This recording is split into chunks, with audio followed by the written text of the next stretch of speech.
So what's the better option, right? So let's say you're in a situation where you have both options open, Brazil on one side, and then you have Mexico on the other. Which one, in terms of opportunity, which one is the better option, which has better advantages? So I'm going to discuss that in a bit of a detail. I'm not going to discuss Argentina for two main reasons. One is it's uncertain, in my opinion. Secondly, it does not allow you to renounce. I've had plenty of material why I feel that could be a big disadvantage for a lot of people. If that doesn't bother you, then it is a good option. But in my opinion, I don't see it a better option as compared to these two.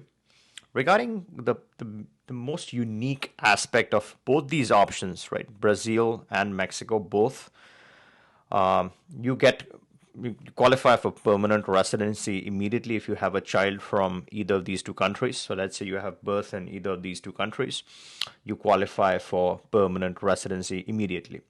Now, this is obviously no advice to go and have babies in either of these countries. I'm saying in case you're already in a situation, then that's the point I'm talking about. Secondly, this is not immigration or any sort of legal advice. This is educational content. Now, regarding Mexico, if you are looking for citizenship by birth, right, you have a child and you're looking for citizenship, then you need to wait for a couple of years, right? 2 years is the time frame. It does have wide flexibility. So you not only you and your wife, your family can qualify, which is pretty neat, quite advantageous for a larger family that sort of wants to be together. The same is the case with Brazil. Now, with Brazil, there's a slight advantage, not a slight, a huge advantage. You cut that short by 50%, half the time, so you can actually apply for citizenship after 1 year. Now, regarding the processing times that it takes to process the citizenship application itself, is a completely different topic altogether. Obviously, it takes time. It's a bureaucratic process in each country. So it takes some time for the processing based on your situation. That can fluctuate. It can vary. Some applications are processed much faster. A lot of luck factor also comes into play, right? Who's adjudicating your case at the immigration office? What consulate you're picking? Because that's why I think it's very important to be smart when you're choosing where you're putting in your application. In theory, everything is supposed to work the same, but in practice, nothing unfortunately works the same. So when you have the right knowledge, you can speed up your process significantly in whatever you do in life, right? It's not just applicable to immigration.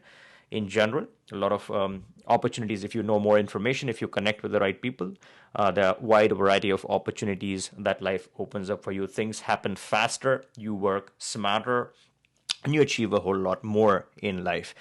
Now, regarding the time is very important to me. I see time as a huge advantage. So if one is looking at purely the timing perspective, then I would say Brazil is a better option. Both the passports are absolute tanks. They are really good, solid travel documents. If you're looking for strength, if you're looking for a better passport, I think Mexico wins it because it gives you access to Canada. Brazil, unfortunately, does not have that North American access. It does not get you into Canada. So for that single reason, I think the Mexican passport is a better option because you're getting the Canadian access, which is huge. Advantage to the Mexican passport. So on one side, you have the faster, almost half of the time that you need to wait before you apply for citizenship. So that's really super neat, super convenient. On the other side, let's say you're renouncing your U.S. Citizenship and you want Canada, right? You may or may not get the U.S. Access back, but at least you want Canada on your passport. In that case, it may make sense to wait that extra year and then obviously get the benefit that has the Canadian access. You never know, right, what happens. So having that access is nice. If you already have the access to Canada, then maybe Brazil makes a better choice because you're getting it much faster.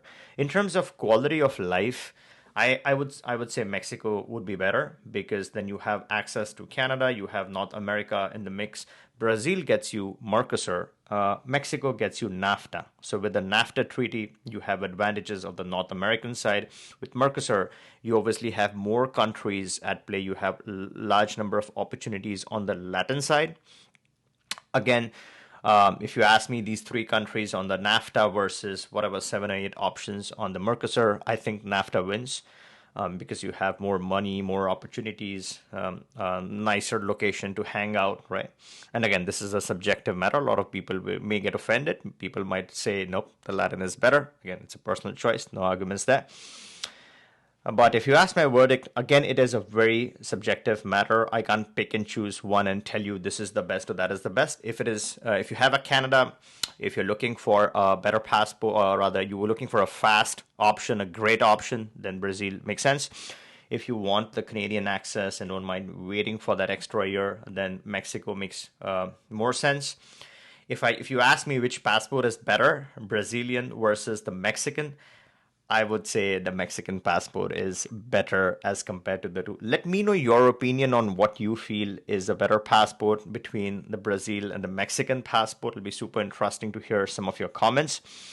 And in case you are new, my name is Jay, and here we discuss investments that lead to residencies, Plan B citizenships, analysis, and a whole lot more. Make sure that you subscribe to my channel. It not only helps the algorithm, but it also helps you stay informed on the latest and greatest regarding any of the changes or the analysis, hot trending topics, and more.